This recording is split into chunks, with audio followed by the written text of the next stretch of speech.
What's up everybody, my name is Dwight and welcome back to GeForce Garage. Today we have Brian Boddicker-Carter, who has brought in his latest winning build from PDX Land themed after Horizon Forbidden West.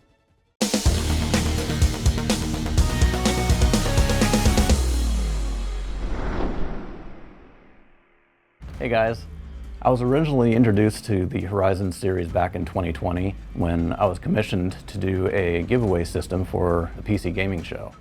They wanted something that resembled the machine creatures from Horizon Zero Dawn. That case turned out really well, and I loved the game so much that I got to a point where I didn't really want to give it away. So when the sequel, Forbidden West, was announced on PC, I just knew I had to make another case in that Horizon theme. And this time, it was going to be my case. The machine creatures in the game have this really specific look and feel. They have armor plating and detailing throughout. So I wanted to add as much of that to the case mod as possible. And I think the open air chassis that I chose really lent itself well to this design. The only thing is with this one case that I chose, it was pretty small, smaller than I expected. So when I tried to install the Aorus GeForce RTX 4080 Super into the case, it just wouldn't fit. It was too big. So the only place I could install it was vertically on the back. And it turns out it fit perfect in the back of the case. All I had to do was make a couple brackets for the top and bottom and mount it in there perfectly. For the windowed side panel, I wanted to get rid of the tempered glass panel and replace it with an acrylic one so that I could glue on some of the sheet styrene and other details. I created 4 functioning door plates that you can open and close, modeled after the Slitherfang, which is a cobra-like creature from the game. For the other side panel, I wanted to add some imagery from the game, so I found this really cool scene of the final boss fight of the Burning Shores DLC, which depicts the Horus Metal Devil, is what they call it, which is actually the same creature that I gathered a lot of the elements that I use in other parts of the case. For example, the 4 front legs at the bottom of the case, the AIO cover, which is the Horus Eye, and what I think is my favorite mod is the tentacle arm power cable.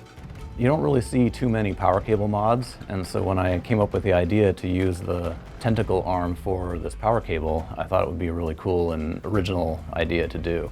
It took a long time to print each individual segment, but once I got it all together, it articulated and was really flexible. And the end piece has a drill cluster feature on it, and that's where the power plug is. So when you plug it into the wall, it makes it look like it's drilling into the wall. It's really cool. For the top panel, I created some fuel pods that basically is a combination of 3D printing the top caps and diffusing some solid acrylic rods. And then I lit them from the bottom with an LED ring that was set inside of a 3D printed base. About the only thing that I included from the original case were these 3D printed canisters on the front.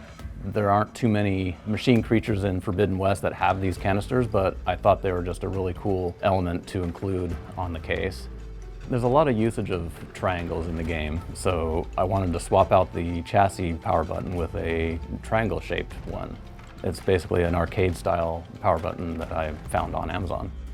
All the machine creatures in the game, they have these sort of illuminated veins running throughout their bodies, and I wanted to kind of emulate that in the lighting for the case.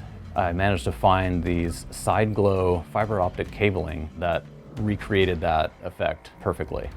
For the system specs, along with the Gigabyte 4080 Super, I used a Z790 master motherboard from Gigabyte, along with an Intel i7-13700K processor. Patriot Viper Gaming provided me with 64 gigs of DDR5 memory, as well as a M.2 2TB hard drive.